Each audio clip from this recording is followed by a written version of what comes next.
Selamat siang pemirsa, TVRI kembali hadir menjumpai Anda tentunya dalam Klik Indonesia Siang. Hari ini Senin 8 September 2025. Saya Natasha Paruntu.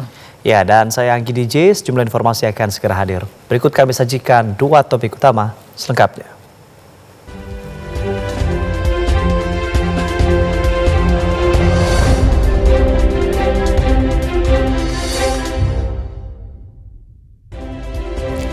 Korban ambruknya bangunan 2 lantai Majelis Taklim Asobiah di Kampung Ciapus, Kecamatan Ciomas, Kabupaten Bogor, Jawa Barat bertambah.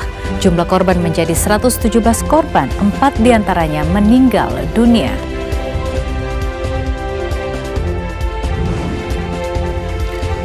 Gunung Merapi yang berada di Kabupaten Agam dan Kabupaten Tanah Datar, Sumatera Barat meletus dengan tinggi kolom abu teramati sekitar 1.200 meter di atas puncak gunung.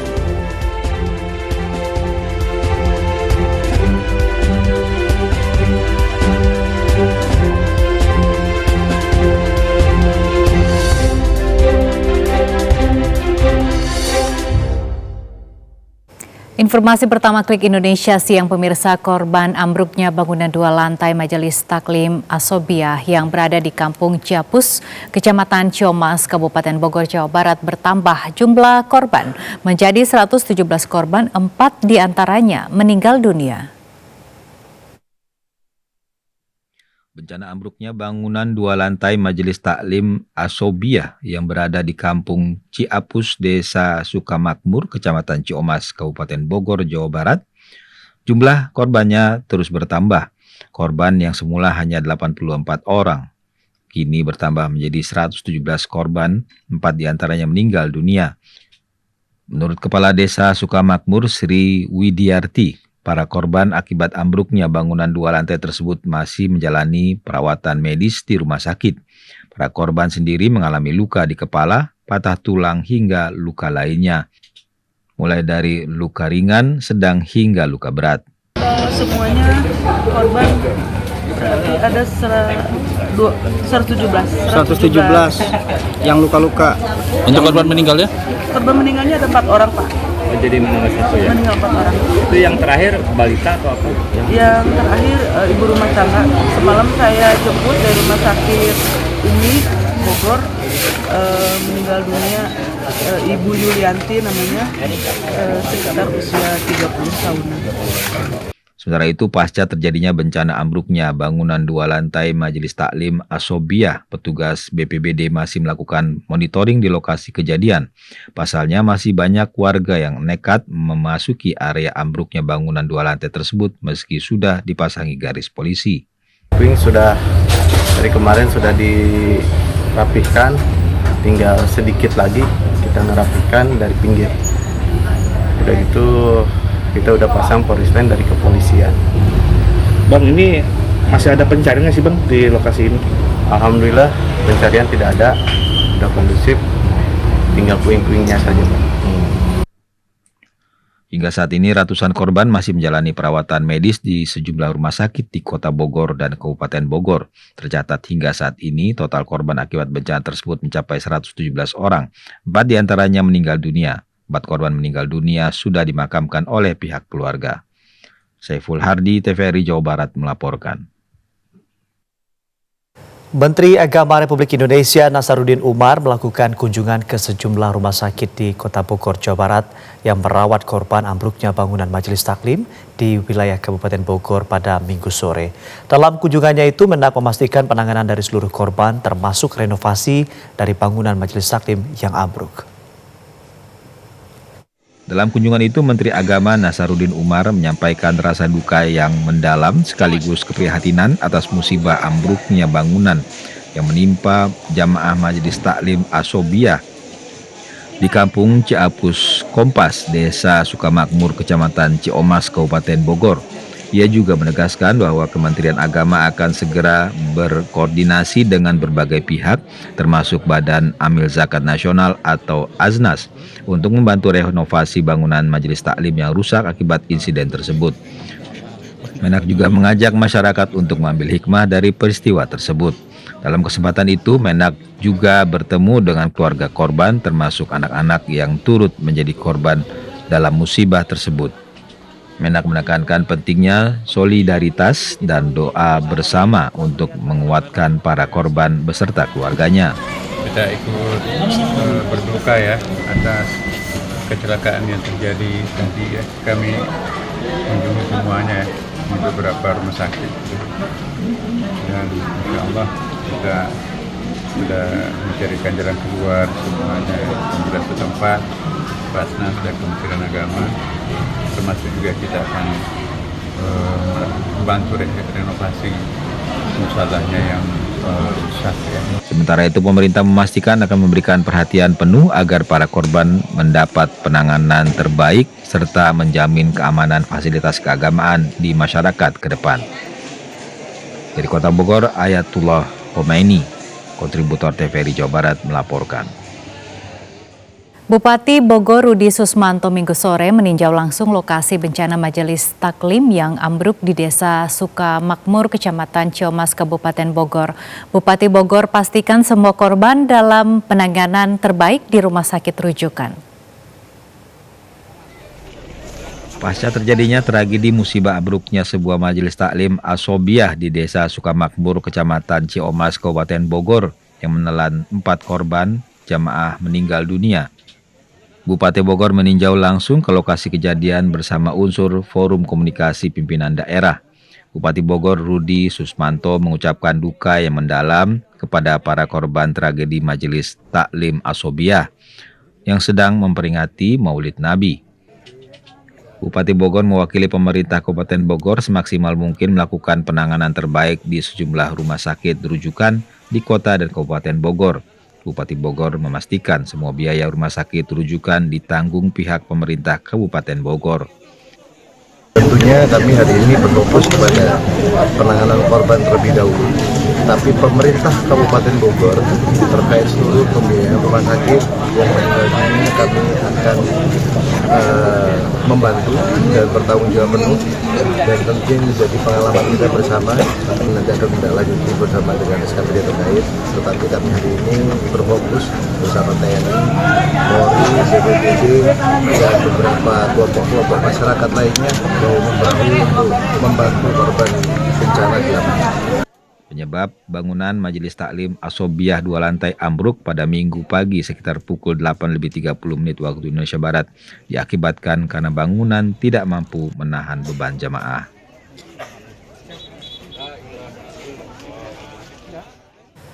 Juru bicara Kementerian Luar Negeri menyatakan kepolisian Peru telah rampung melakukan autopsi terhadap jenazah Zetro Leonardo Purba, staf KBRI yang tewas ditembak di Lima, Peru.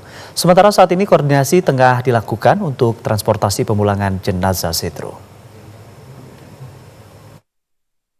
Kementerian Luar Negeri RI menyatakan bahwa jenazah staf KBRI Zetro Leonardo Purba yang tewas ditembak di distrik Lince, Kota Lima, Peru akan tiba di tanah air pada 9 September 2025. Juru bicara Kemlu RI, Fat Nabil Ahmad Mulahela, mengatakan kepolisian Peru telah rampung melakukan autopsi terhadap jenazah Zetro Leonardo Purba. Ia menjelaskan untuk mengungkap peristiwa kriminal tersebut, jenazah Zetro diautopsi oleh aparat penegak hukum setempat sehari setelah kematiannya pada Selasa 2 September 2025.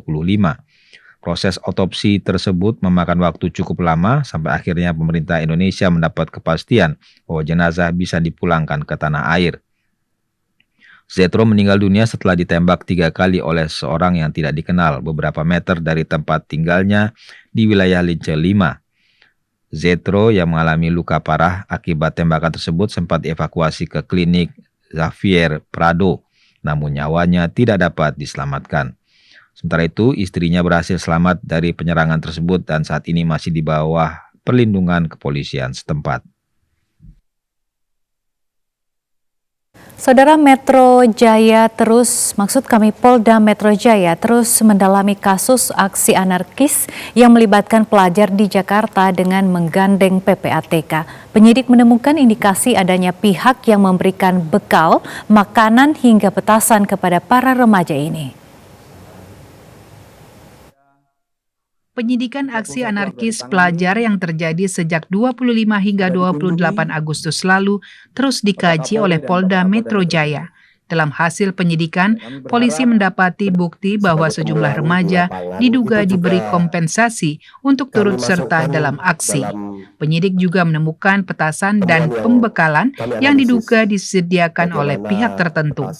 Untuk mengungkap aktor utama serta sumber dana yang diduga mendukung aksi tersebut, Polda Metro menggandeng Pusat Pelaporan dan Analisis Transaksi Keuangan atau PPATK.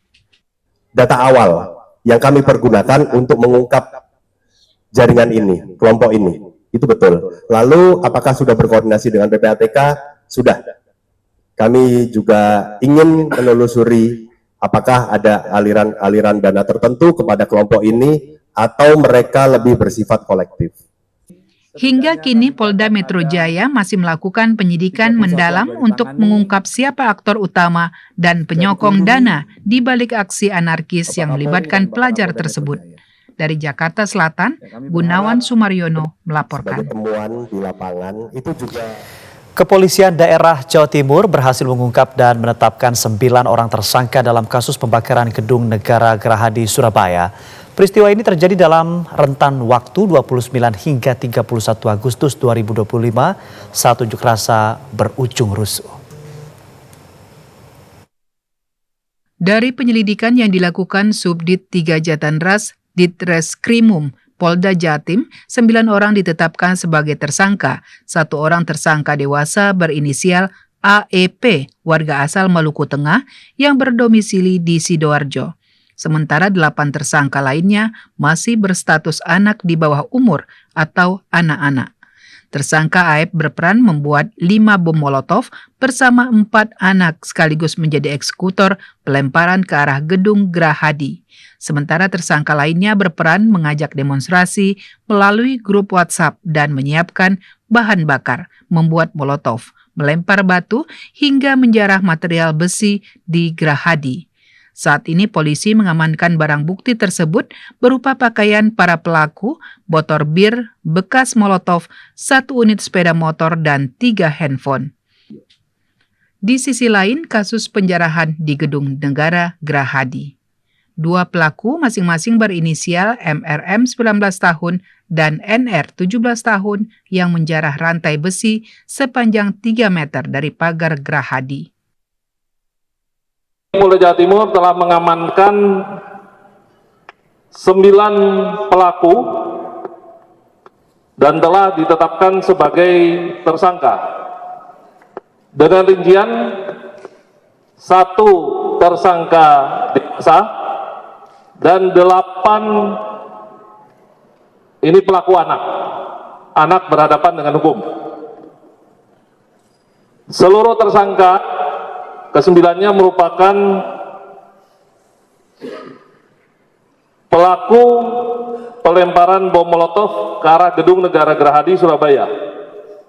Atas perbuatannya, para tersangka akan dihukum sesuai dengan undang-undang yang sudah ditetapkan oleh pihak yang berwajib. Semua kasus tersebut merupakan tindak pidana murni dan bukan bagian dari penyampaian aspirasi. Saudara, Pos Gunung Api PGA Gunung Merapi melaporkan gunung api yang berada di Kabupaten Agam dan Kabupaten Tanah Datar Sumatera Barat meletus dengan ketinggian kolom abu teramati sekitar 1.200 meter di atas puncak gunung.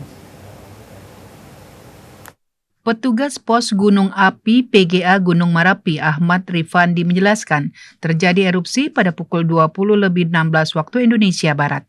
Letusan ini terekam di seismogram dengan amplitudo maksimum 30,4 mm serta durasi sekitar 54 detik. Dari laporan setempat, kolom abu berwarna kelabu dengan intensitas tebal konvok ke arah timur laut. Saat ini Gunung Merapi masih berstatus waspada atau level 2. Pusat Vulkanologi dan Mitigasi Bencana Geologi (PVMBG) mengeluarkan sejumlah rekomendasi, antara lain melarang masyarakat, wisatawan atau pengunjung berkegiatan di dalam radius 3 km dari pusat aktivitas atau kawah Fairbank. PVMBG juga mengingatkan ancaman potensi lahar dingin, terutama bagi masyarakat yang bermukim di sepanjang aliran sungai yang berhulu dari puncak gunung api. Kondisi tersebut terutama saat terjadi hujan atau musim hujan. Kemudian, jika terjadi hujan abu, masyarakat dihimbau untuk menggunakan masker penutup hidung dan mulut untuk menghindari gangguan saluran pernafasan. PGA bersama PVMBG juga terus mengingatkan adanya tumpukan material akibat letusan gunung api tersebut yang menyebabkan munculnya aliran air dan sewaktu-waktu berpotensi terjadinya banjir lahar dingin. Saudara, Gunung Merapi, Sumatera Barat kembali erupsi pagi ini, dan untuk mengetahui informasi selengkapnya kita akan tersambung dengan reporter Asyar Fania langsung dari Sumatera Barat. Selamat siang Asyar, bagaimana erupsi Gunung Merapi yang terjadi pagi ini dan seperti apa proses evakuasi terhadap warga setempat? Ya, terima kasih. Selamat siang Anggi dan saudara. Erupsi Gunung Merapi Sumatera Barat kembali terjadi pada hari ini, Senin 8 September 2025, tepatnya pada pukul 9 waktu Indonesia Barat. Informasi dari pos pengamat Gunung Api PGA Merapi, ketinggian kolom abu pada pagi ini kurang lebih 1000 meter di atas puncak. Kolom abu berwarna putih hingga kelabu dengan intensitas tebal dan condong ke arah timur. Erupsi terekam di seismogram dengan amplitudo 30,4 mm dan durasi kurang lebih 51 detik. Sementara itu pada tadi malam Gunung Merapi juga mengalami erupsi dengan durasi selama 54 detik dan ketinggian kurang lebih 1.200 meter di atas puncak. Warga tentunya diminta untuk dapat senantiasa meningkatkan kewaspadaan akan bahaya banjir lahar dingin. Dan juga saat ini Gunung Merapi masih berada pada level status 2 atau waspada. Sehingga dengan rekomendasi warga diminta untuk tidak beraktivitas di dalam wilayah radius 3 km dari Kawah Verbek Merapi. Sejak Januari 2025, Gunung Merapi sudah erupsi sebanyak 93 kali dan juga pada September 2025 ini Gunung Merapi sudah mengalami erupsi sebanyak 3 kali dengan hembusan sebanyak 10 kali. Merapi merupakan gunung api bertipe stratovolcano berbentuk kerucut yang terbangun dari tumpukan lava dan juga abu vulkanik hasil letusan yang terus berulang. Demikian laporan dari Kota Padang, Sumatera Barat. Kita kembali ke studio. Terima kasih atas laporan Anda, Asyar Fania melaporkan langsung dari Padang, Sumatera Barat. Selamat kembali bertugas. Saudara, Badan Geologi Kementerian Energi dan Sumber Daya Mineral mengungkapkan bahwa Gunung Lewotobi laki-laki di Kabupaten Flores Timur, Nusa Tenggara Timur masih berpotensi mengalami erupsi. Kepala Badan Geologi Muhammad Wafid menjelaskan, gas di perut Gunung Lewotobi laki-laki di Flores Timur, Nusa Tenggara Timur masih bertahan. Kondisi ini membuat material pijar tidak terdorong ke permukaan kawah gunung. Potensi ini teridentifikasi melalui analis visual dan instrumental aktivitas gunung selama periode pengamatan dari Sabtu 6 September hingga Minggu 7 September 2025 pukul 12 waktu Indonesia Tengah. Selama periode tersebut, kegempaan yang terekam mencakup 1 kali gempa erupsi, 4 kali guguran, 10 kali gempa hembusan, dan 14 kali tremor non-harmonik. Selain itu, tercatat juga 19 kali gempa low frekuensi, 31 kali vulkanik dalam 2 kali tektonik lokal, 5 kali tektonik jauh, serta 3 kali tremor menerus dengan amplitudo dominan 2,4 mm. Kepala Badan Geologi menyatakan bahwa baik secara visual maupun kegempaan, aktivitas Gunung Lewotobi laki-laki masih tergolong tinggi. Kondisi ini mengindikasi bahwa sistem magmatik masih belum stabil sehingga suplai gas dan magma masih berlangsung. Selain itu, hasil pemantauan tiltemeter menunjukkan tren inflasi yang menunjukkan tekanan dari dalam masih terjadi, sehingga tubuh gunung mengalami penggembungan. Usai jeda kami akan kembali dengan informasi lainnya. Tetaplah bersama kami di Klik Indonesia Siang TVRI.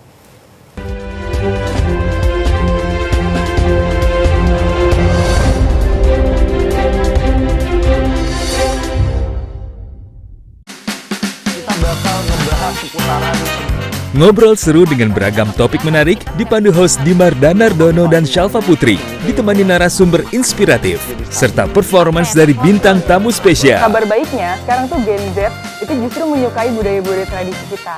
Otomatis energi di dalam tubuhnya itu kepake buat recovery. Bikin asik aja, setiap Sabtu pukul 8.30 waktu Indonesia Barat.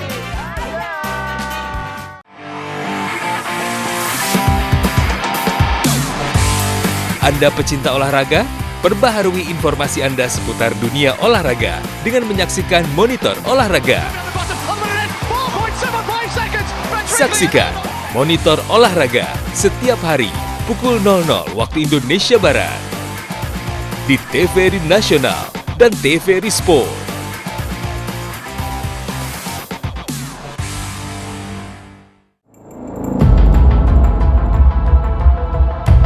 Setiap 60 detik, ada perempuan dan anak yang mengalami kekerasan.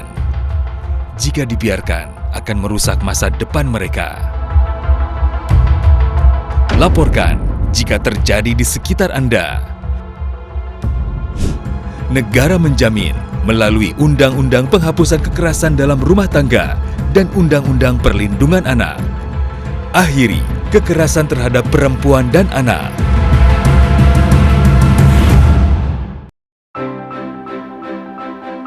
Start your day informed. Stay updated and finish strong. Only on TVRI World. Start your day with clarity and insight. Starting Point brings you all the top stories, key headlines, and live updates. Every weekday morning, 8 to 9 a.m. Know what's happening and why it matters.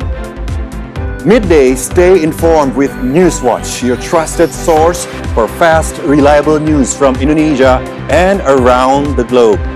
Join us Monday to Friday, 1:30 to 2 p.m. Then, as the day concludes, tune in to World Today from 5 to 6 p.m. A complete roundup of global events, expert insights, and stories that shape our world. From morning to evening, stay with TVRI World. Bringing you trusted news every step of the way. Bullying bukanlah sebuah candaan dan tidak boleh dianggap remeh. Perundungan memiliki dampak yang sangat serius bagi korban, baik secara fisik maupun psikologis. Perundungan selalu melibatkan niat untuk menyakiti atau merendahkan orang lain. Perundungan melibatkan tindakan agresif, baik verbal, fisik, maupun sosial yang disengaja. Guru sebagai pendidik, jadikan siswa sebagai layaknya anak. Ayo, ciptakan persahabatan dan kasih sayang terhadap generasi muda Indonesia, generasi sehat dan berprestasi.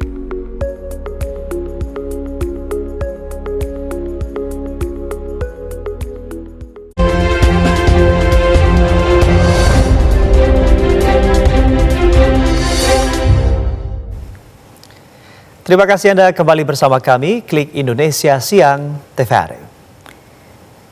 Dan saudara, sejumlah informasi dari Ibu Kota Nusantara akan kami sampaikan dalam segmen Lensa IKN berikut ini.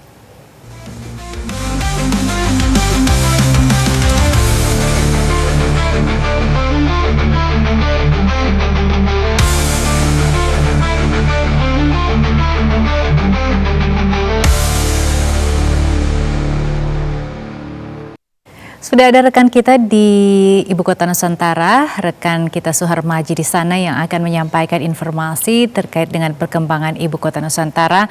Selamat siang Suharmaji, ada informasi apa saja yang bisa Anda bagikan pada kami siang hari ini? Selamat siang Natasha dan juga pemirsa, dapat saya laporkan saat ini saya berada di Bendungan Sepaku Semoy yang berada di kawasan Ibu Kota Nusantara. Mengawali berita pertama, pembangunan kantor Wakil Presiden Republik Indonesia di kawasan Ibu Kota Nusantara terus menunjukkan progres positif. Hingga awal September 2025, pembangunan fisik kantor tersebut telah mencapai sekitar 85% dan ditargetkan selesai di akhir tahun. Yang dibangun di zona kawasan inti pusat pemerintahan atau KIPP ini merupakan bagian dari infrastruktur utama yang disiapkan dalam tahap pertama pembangunan IKN. Bersama dengan Istana Negara, Kantor Presiden, serta Kementerian Koordinator. Kantor Wakil Presiden dirancang dengan pendekatan arsitektur yang selaras dengan alam, menggunakan material lokal, serta memanfaatkan energi terbarukan. Bangunan kantor Wapres terdiri dari beberapa zona utama, termasuk ruang kerja rapat Wakil Presiden, ruang protokoler, dan tamu kenegaraan.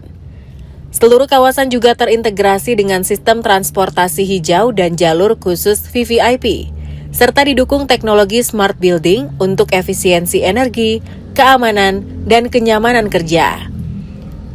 Menurut Deputi Sosial Kebudayaan dan Pemasyarakatan Alimudin, pekerjaan ini dikerjakan 3 lembaga, yaitu Kementerian PKP, Kementerian PU, dan Badan Otorita Nusantara. Wapres, menurut informasi dari PUPR ya, perlu saya sampaikan ya, ada 3 lembaga yang sedang bekerja membangun Ibu Kota Nusantara. Yang pertama, PKP, ya perumahan ya, Kementerian Perumahan, kemudian Kementerian PU, dan Otorita Ibu Kota Nusantara. Nah, menurut informasi yang kita dapatkan bahwa di akhir tahun kantor Wakil Presiden akan selesai. Dengan target penyelesaian kantor Wapres dan sejumlah infrastruktur strategis lainnya pada akhir 2025. Tim Liputan TVRI Nusantara melaporkan. Beralih ke berita selanjutnya. Suara harmoni dari seluruh penjuru Nusantara bergema di Ibu Kota Nusantara. Final Korfok Festival 2025 sukses digelar dengan meriah dan penuh makna. Acara ini menjadi ajang unjuk kebolehan paduan suara dari berbagai daerah, sekaligus mempererat semangat kebenekaan. Festival 2025 resmi ditutup dengan meriah di Plaza Budaya IKN di Gedung Kemenko 3, menandai puncak perhelatan musik paduan suara rakyat di Ibu Kota Nusantara. Acara ini menghadirkan 14 peserta terbaik dari seluruh penjuru Nusantara yang menampilkan lagu-lagu daerah dalam format aransemen modern dan kontemporer. Festival yang berlangsung selama 4 hari ini menjadi simbol kebinekaan dalam harmoni, mempertemukan berbagai kelompok paduan suara pelajar, mahasiswa, dan komunitas budaya. Penampilan para finalis berhasil memukau ribuan penonton dan tamu undangan yang hadir, termasuk sejumlah tokoh nasional serta perwakilan kementerian, otorita IKN, dan Pemkab PPU. Menurut Kepala Otorita Basuki Hadi Mulyono, kegiatan ini harus kita pelihara menjadi ajang budaya di Nusantara. Acara ini bukan hanya ajang menyanyi, tapi ajang persaudaraan. Saya kira ini ajang tidak hanya lomba menyanyi, tapi adalah untuk bersilaturahim, terutama anak muda. Ya, ini kan generasi muda semua, jadi kita bisa ikut membina generasi muda dari segi budaya, mereka saling kenal antar budaya di Indonesia. Salah satu peserta dari Borneo, Cantata, yang mendapatkan juara umum menjelaskan bahwa kami sudah berlatih dari tahun kemarin dan dalam tahun ini akan mengikuti 2 event, 1 event nasional dan 1 event internasional yang akan diselenggarakan di Malaysia. Bagus, sangat-sangat bagus untuk event pertama, pesertanya juga cukup luar biasa, bahkan kita nggak expect kalau ada beberapa choir yang sudah punya pengalaman luar biasa di luar negeri ikut ke sini. Jadi memang challenge-nya lumayan berat, kita sendiri juga jadi ngatur strategi lagi gitu untuk mempersiapkan event ini, dan harapannya sih tahun-tahun ke depan akan terus ada gitu, dan kami mendoakan semoga semakin tahun akan semakin besar event ini. Choir Folk Festival adalah wujud nyata bahwa kita bisa menyatukan keberagaman Indonesia melalui suara dan harmoni.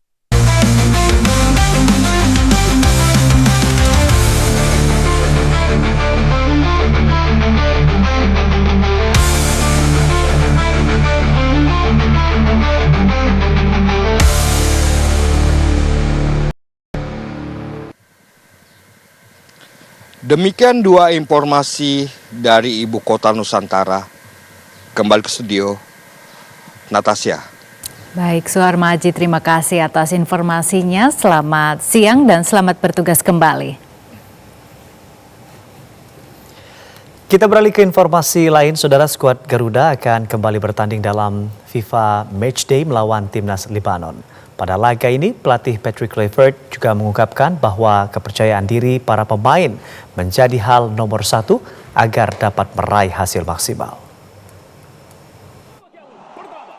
Kemenangan meyakinkan Timnas Senior Indonesia atas Timnas Cina Taipei 6-0 di pertandingan pertama FIFA Matchday menjadi modal para pemain untuk menghadapi Timnas Lebanon yang akan berlangsung Senin malam di Stadion Gelora Bung Tomo, Surabaya. Baiknya permainan Timnas Indonesia tidak lepas dari pola susunan pemain dengan menempatkan 4 bek di belakang dan sistem yang diterapkan pelatih dieksekusi dengan baik oleh para punggawa skuad Garuda.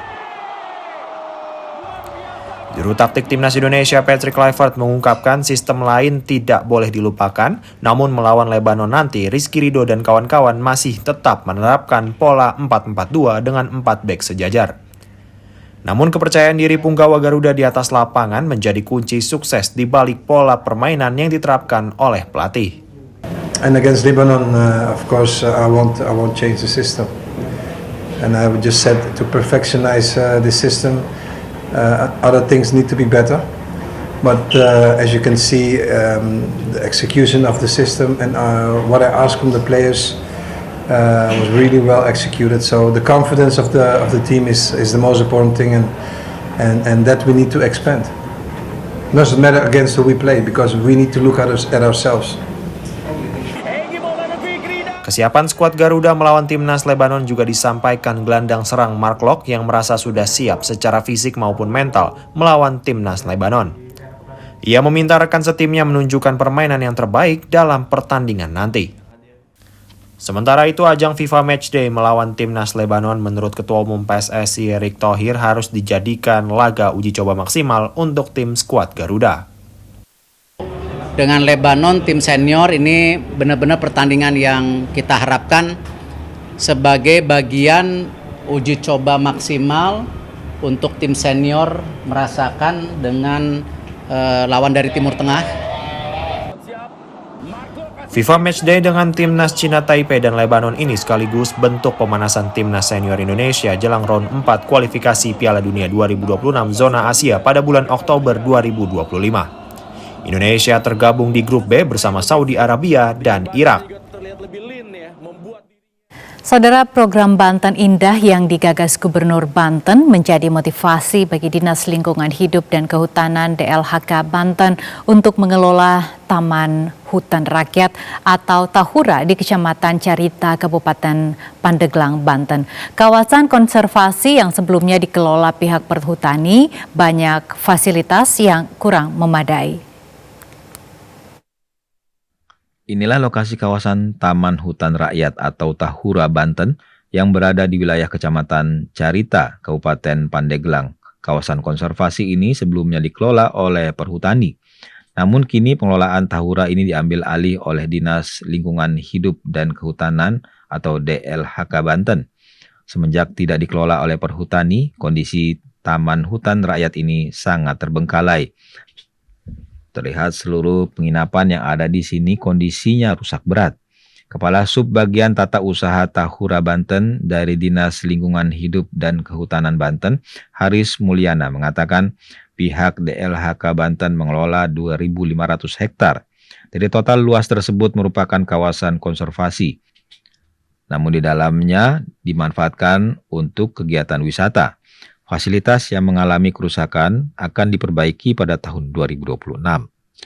Yang dulu pengelolanya adalah perhutani, kami baru akan memulai. Ada beberapa yang ke depan yang akan memang kita kerjakan. Kebetulan itu pun sesuai dengan visi dan misinya Gubernur Banten, Bapak Antasoni. Ini menjadi bagian dari programnya beliau tentang Banten Indah. Ke depan, makanya sarana prasarana yang ada di sini dan pelayanan ini akan terus kami tingkatkan sesuai juga dengan arahan dari beliau. Haris menambahkan pihak DLHK Banten telah merencanakan usulan pengembangan Tahura Banten agar dapat tertata lebih baik dan menarik minat wisatawan. Dari Pandeglang, Banten, TB Agus Jamaluddin melaporkan. Bupati Kabupaten Nabire, Papua, Mesak Magai menyerahkan dana desa terhadap tahap pertama tahun 2025. Penyaluran meliputi alokasi dana kampung atau ADK dan dana desa atau DD, serta bantuan langsung tunai atau BLT 6 bulan pertama di tahun 2025. Penyaluran dana desa ini dilakukan di Kampung Mambor, Distrik Mora, dengan menyasar 3 distrik sekaligus, yaitu Distrik Kepulauan Mora, Distrik Napan, dan Distrik Wapoga. Dana tersebut diserahkan langsung oleh Bupati kepada Kepala Kampung, disaksikan masyarakat setempat. Bupati Nabire menegaskan pengelolaan dana desa harus dilakukan melalui musyawarah bersama warga agar tepat sasaran untuk membangun kampung. Dana desa juga diarahkan untuk mengatasi stunting, gizi buruk, penguatan posyandu, hingga PAUD. Oleh sebab itu saya mau tekankan bahwa seluruh warga masyarakat Kabupaten Nabire harus kasih asap dapur dengan hasil kebun. Jangan dengan uang togel, jangan dengan uang palang memalang, tetapi asap dapur dengan hasil kebun. Itu yang kami harapkan. Mewakili 3 distrik, perangkat desa serta distrik sangat mengapresiasi kehadiran Bupati Nabire, mengawal dan menyerahkan dana langsung di hadapan masyarakat. Hal ini baru dilakukan bagi wilayah pemerintahan Kabupaten Nabire untuk memajukan pembangunan Kabupaten Nabire. Ini merupakan sejarah pertama Pak Bupati langsung hadir bersama dengan pemerintah kampung dan tapi juga aparat kampung yang hadir, dan juga disaksikan langsung oleh masyarakat. Hari ini kita di Kampung Mambor, Distrik Kepulauan Mora. Jadi kami merasa bahwa ini suatu hal baru yang cukup langka di Kabupaten Nabire. Bupati menambahkan dana desa yang diserahkan secara langsung dan disaksikan masyarakat diharapkan dapat dikelola dengan baik untuk kesejahteraan kampung masing-masing. Selain itu, Bupati mengingatkan masyarakat untuk meningkatkan produktivitas lewat hasil kebun dan usaha mandiri, bukan mengandalkan hal-hal yang merugikan seperti judi online atau konflik sosial. Pemerintah berharap dana ini dapat menjadi motor pembangunan di 3 zona pembangunan Kabupaten Nabire, yaitu pesisir dan kepulauan, perkotaan, serta pegunungan. John Magai, TVRI melaporkan. Pemerintah daerah Malaka, Nusa Tenggara Timur mendorong masyarakat membuka dapur makan bergizi gratis dalam rangka mendukung program pemerintah pusat.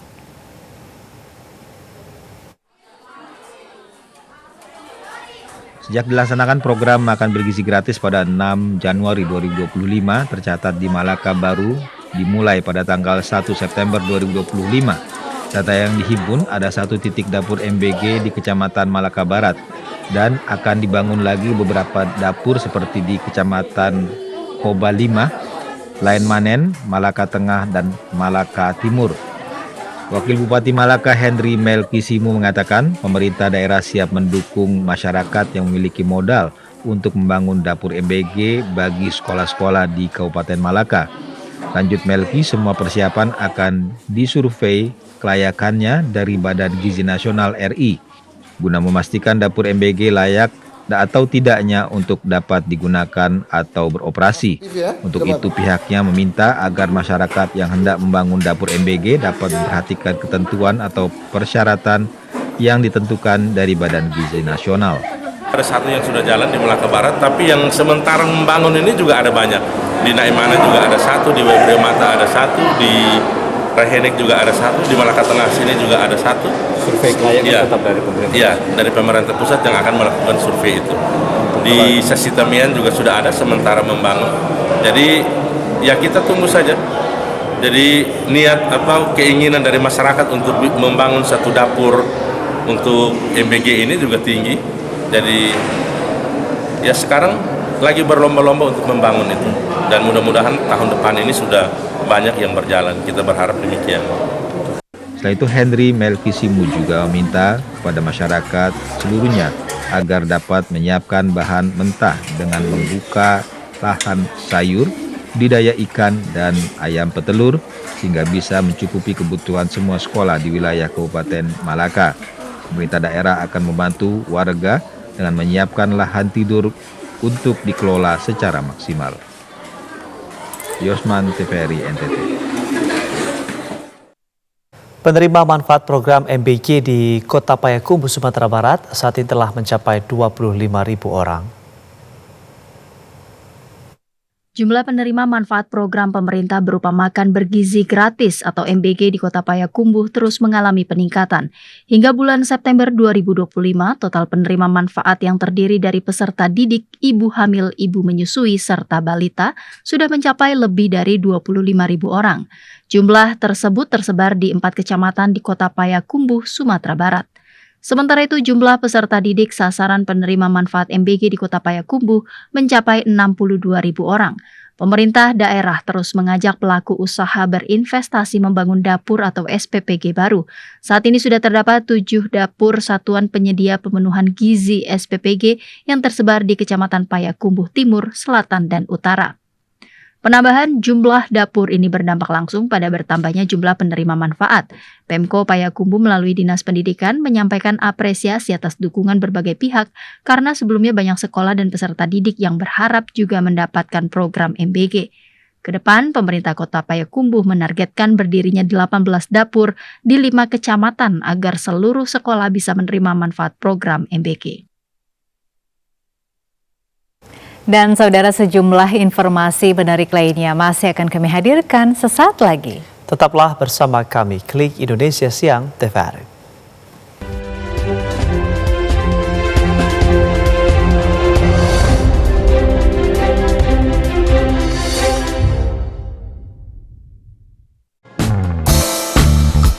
Pusdiklat LPP TVRI akan menyelenggarakan program pelatihan pembawa acara Master of Ceremony MC untuk masyarakat umum yang akan diselenggarakan pada 6-10 Oktober 2025.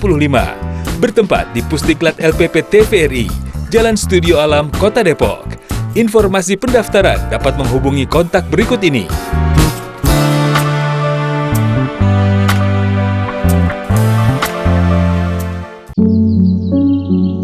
Aku lapar, Bu. Gak apa-apa kok, Bu. Kita kuat kok. Masih banyak keluarga di negeri ini yang hidup dalam keterbatasan.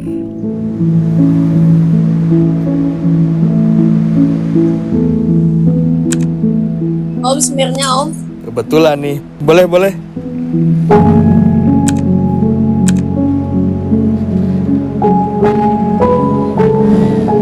Uangnya nggak usah kembali, ditabung aja ya. Assalamualaikum. Waalaikumsalam. Ini ada makanan buat Bu. Iya, makasih. Alhamdulillah. Nanti siang datang ya ke balai warga, akan ada program keterampilan dari pemerintah untuk warga di sini. Ibu jangan lupa datang ya.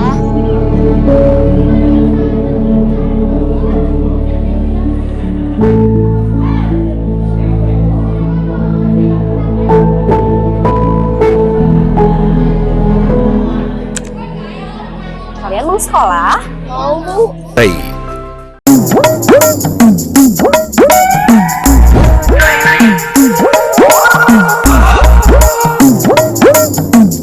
Ayo. Stop, Bu. Jangan buang sampah di sini. Bu, sampah Ibu bisa mencemari sungai, Bu. Limbah sampah bisa meracuni ikan loh, Bu. Alah, anak kemarin sore aja bilangin wong tua. Waduh, sia-sia bekas tuh ini ya. Sumpah beruang Ibu itu. Hah? Aku beruang? Maksudnya sulap sampah berubah jadi uang. Hah? Uang? Priwe sarane. Ayo ikut kita. Pak, bener sampah di sini bisa jadi uang. Nah, ben ngerti carane. Blood Moon semalam dimanfaatkan komunitas astronomi di Kabupaten Jember, Jawa Timur untuk melakukan pengamatan di Bundaran Double Way Universitas Jember.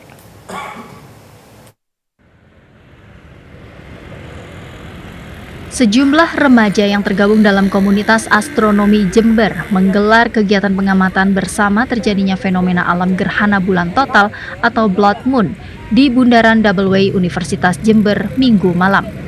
Pengamatan gerhana bulan total ini dilakukan dengan menggunakan beberapa alat teleskop agar fenomena alam tentang terjadinya gerhana bulan total dapat terlihat dengan jelas. Kegiatan ini tidak hanya sebatas melakukan pengamatan, namun juga untuk memahami proses sains di baliknya, sebab gerhana bulan total adalah momen yang aman untuk dilihat langsung dengan mata telanjang menggunakan alat teleskop. Gerhana bulan total kali ini berlangsung cukup panjang. Berdasarkan data akun Instagram resmi dari @jatimpemprov, fase penumbra gerhana bulan total dimulai pada pukul 22:28 waktu Indonesia Barat. Disusul fase parsial pada 23:27 waktu Indonesia Barat dan puncak gerhana total terjadi pada pukul 1:11 waktu Indonesia Barat dan berakhir pukul 1:52 waktu Indonesia Barat. Jadi untuk di komunitas kami ini sangat penting karena kenapa? Karena di sini kami untuk mengenalkan ke seluruh khususnya di Jember. Jadi untuk mengetahui ada fenomena gerhana bulan total. Jadi di sini sekaligus mengenalkan bahwa astronomi itu emang indah banget seperti itu. Pengamatan fenomena gerhana bulan total mendapat antusiasme tinggi dari masyarakat sekitar kampus. Banyak warga yang datang di lokasi untuk bersama-sama mengabadikan momen blood moon dengan kamera ponsel. Dari Kabupaten Jember, Sunarto melaporkan. Ya, saudara, aksi heroik dilakukan petugas gabungan ketika berusaha mengembalikan seekor hiu tutul ke tengah lautan setelah terdampar di tepi pantai Pancer, Kecamatan Puger, Kabupaten Jember, Jawa Timur. Upaya menyelamatkan nyawa hiu tutul tersebut ternyata gagal karena terkendali hantaman ombak besar disertai gelombang yang tinggi. Inilah rekaman video warga ketika petugas gabungan dari Polair TNI AL Pos Puger dan relawan berusaha mendorong hiu tutul tengah laut setelah terdampar di tepi pantai Pancer, Kecamatan Puger, Kabupaten Jember. Upaya penyelamatan nyawa hiu tutul raksasa diwarnai aksi heroik petugas gabungan yang susah payah mendorong hiu tutul ke tengah lautan. Namun terkendala terjangan ombak besar disertai gelombang tinggi yang terjadi di perairan Laut Selatan. Setelah sekian lama berusaha melakukan upaya penyelamatan, hiu tutul berukuran kurang lebih 5 meter dan berat 2 ton ini akhirnya mati di tepi pantai Pancer dan menjadi tontonan para pengunjung dan warga sekitar. Petugas gabungan langsung berkoordinasi dengan beberapa pihak terkait untuk melakukan penguburan hiu tutul raksasa agar tidak menjadi santapan warga seperti yang terjadi beberapa waktu sebelumnya. Untuk tidak lanjut, kami sudah berkoordinasi dengan Dinas Perikanan dan Dinas BU untuk melaksanakan penguburan. Terdamparnya hiu tutul raksasa di perairan Laut Selatan Jember telah terjadi untuk kesekian kalinya. Diduga kondisi cuaca menjadi pemicu hiu tutul bermigrasi ke tepi pantai. Dari Kabupaten Jember, Sunarto melaporkan. Saudara, di Kabupaten Grobogan, Jawa Tengah terdapat sebuah pasar yang unik berada di tengah hutan jati. Pengunjung yang datang harus menukarkan uang rupiah dengan koin kayu jati untuk bertransaksi di pasar ini. Perhutani Kesatuan Pemangkuan Hutan atau KPH Purwodadi mendukung pelestarian budaya adat melalui penyelenggaraan Pasar Jaten, sebuah tradisi lokal yang unik dan syarat nilai sejarah yang digelar di kawasan wisata Sendang Goa Sinawah, Desa Kronggen, Kabupaten Grobogan. Kegiatan ini berlangsung di dalam kawasan hutan, tepatnya di wilayah Kepala Resort Pemangkuan Hutan atau RPH Sinawah, bagian Kesatuan Pemangkuan Hutan atau BKPH Jati Pohon. Pasar Jaten merupakan budaya adat lokal masyarakat yang diselenggarakan secara swadaya oleh warga dengan dukungan berbagai elemen budaya desa. Salah satu keunikan pasar ini adalah penggunaan koin kayu atau bambu sebagai alat transaksi pengganti uang tunai dengan nilai setara Rp2.000 per koin. Bertepatan dengan tanggal ulang tahunnya pasar tersebut, panitia menggelar perayaannya pasar yang baru berusia 1 tahun berdirinya tempat untuk jual beli tersebut dengan mempersembahkan senam bersama warga dan pengunjung pasar. Kita di bawah pohon jati, di hutan jati ini, luar biasa, ada senangnya juga. Ini ada juga ini tadi kelompok senam itu banyak sekali. Ada banyak apa Pak? Luar biasa ini, seperti ini kalau bisa dikembangkan, dilestarikan, bisa untuk meningkatkan kesejahteraan masyarakat. Luar biasa panitianya. Bagus. Seperti pasar-pasar tradisional yang lain untuk di SBS menyajikan menu-menu tradisional masyarakat sini, masyarakat lokal. Jadi kebanyakan yang terjual menu-menu tradisional semua. Untuk pembelian menggunakan koin, untuk penukaran ada di depan. Jadi setiap pembelian di sini satu koin dihargai 2.000. Jadi apa koinnya, Mas? Koin terbuat dari kayu jati yang dibikin minimalis. Dengan seperti adanya pasar uang Jaten kuno. berlokasi tempat wisata alam ini, diharapkan wisata tersebut bisa lebih maju dari sebelumnya. Di tempat tersebut juga nyaman untuk beraktivitas senam kesehatan bersama. Dari Grobogan, Supriyanto, TVRI Jawa Tengah melaporkan.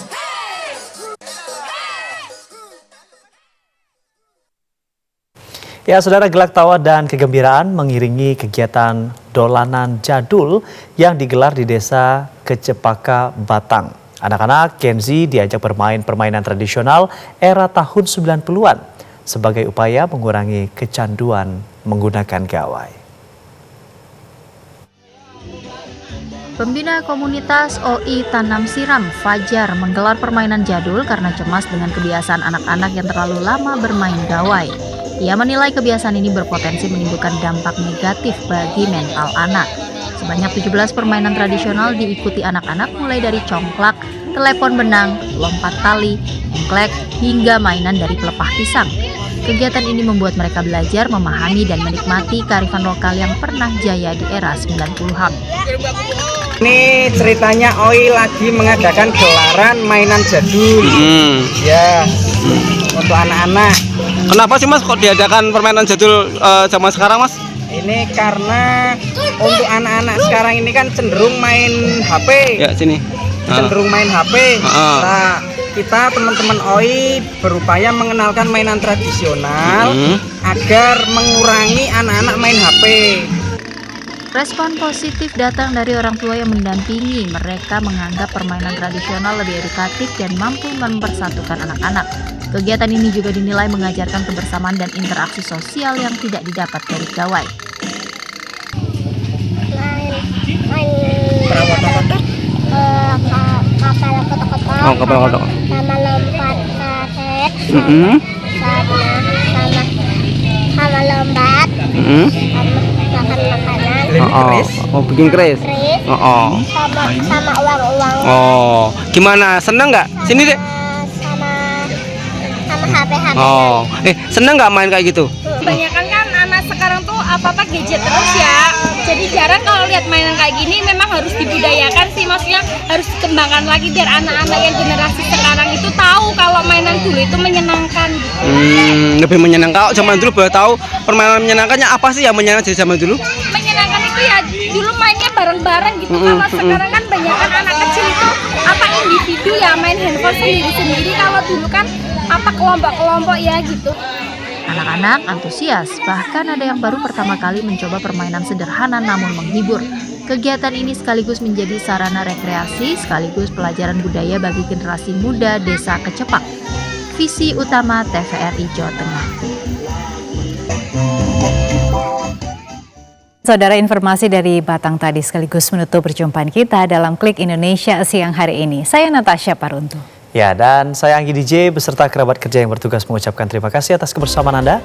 Selamat siang dan sampai jumpa.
Saya katakan berkali-kali, bertahun-tahun, tanpa pangan tidak ada negara. Terkait dengan ketahanan pangan, Bulog telah melakukan penyerapan gabah maupun beras di wilayah Yogyakarta dengan kita membentuk suatu tim namanya tim jemput gabah hasil dari petani, langsung kita terjun ke sawah.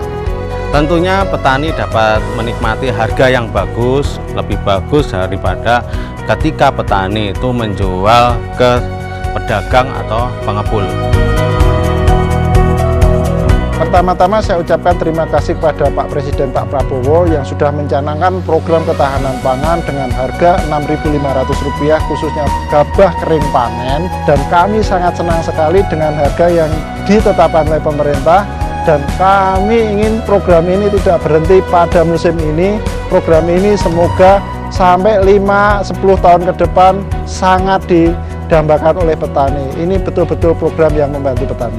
Terima kasih kepada Bapak Presiden Prabowo yang telah membeli harga gabah petani di harga Rp6.500 per kilogram. Ayo dukung ketahanan pangan. Petani cerdas, rakyat sejahtera.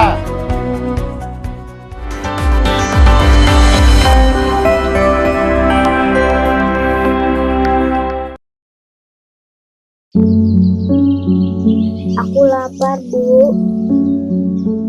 Apa-apa kok, Bu. Kita kuat kok. Masih banyak keluarga di negeri ini yang hidup dalam keterbatasan.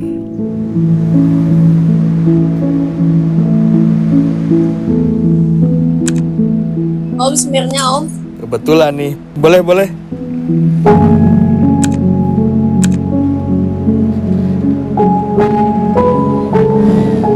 Uangnya nggak usah kembali, ditabung aja ya.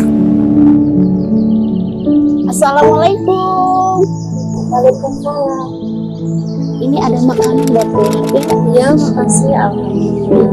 Nanti siang datang ya ke balai warga, akan ada program keterampilan dari pemerintah untuk warga di sini. Ibu jangan lupa datang ya.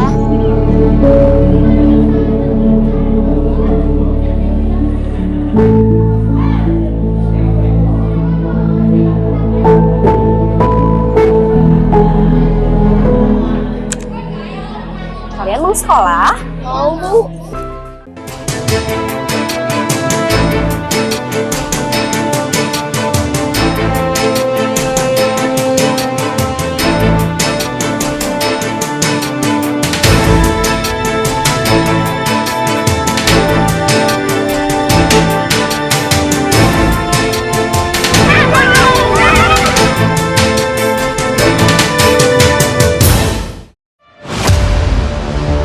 Program pemerintah yang berhubungan dengan Koperasi Merah Putih ini adalah satu program yang sangat mulia.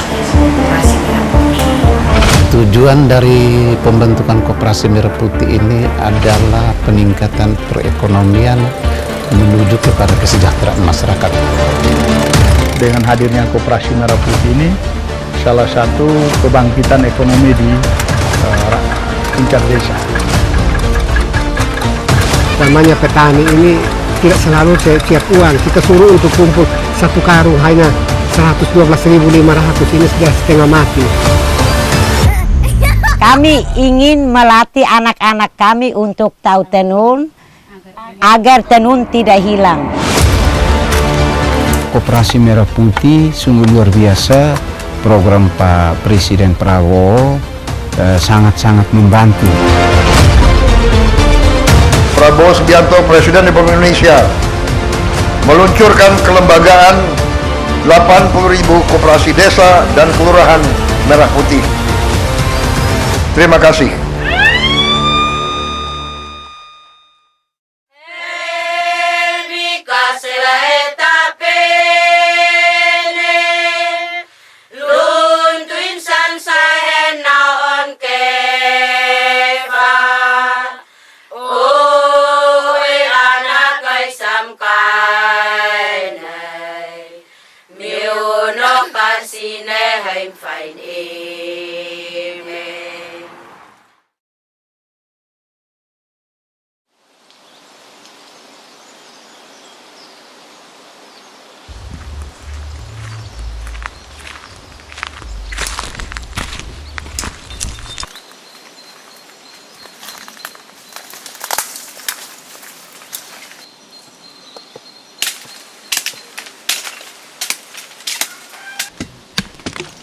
Nama saya Francis Kemuni dari kelompok Tepa, anggota 16 orang.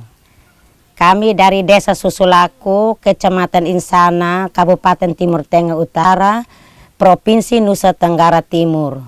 Sejak 2006 kami sudah bentuk kelompok tenun.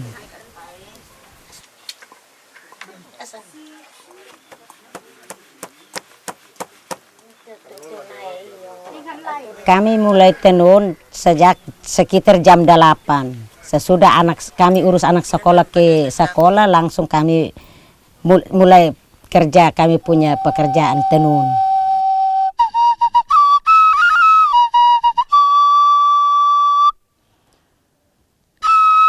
Setiap tenunan ini punya makna. Ya, makna yang pertama, seorang petani, dia dasarnya pekerjaan setiap hari itu berkebun. Dan istri itu menenun. Tidak kalah penting kalau setiap petani yang istrinya itu juga petani, berarti dia punya kerja itu menenun. Sehingga ketika kita jalan keluar menggunakan pakaian hasil tenunan ini, orang menganggap itu satu pujian luar biasa.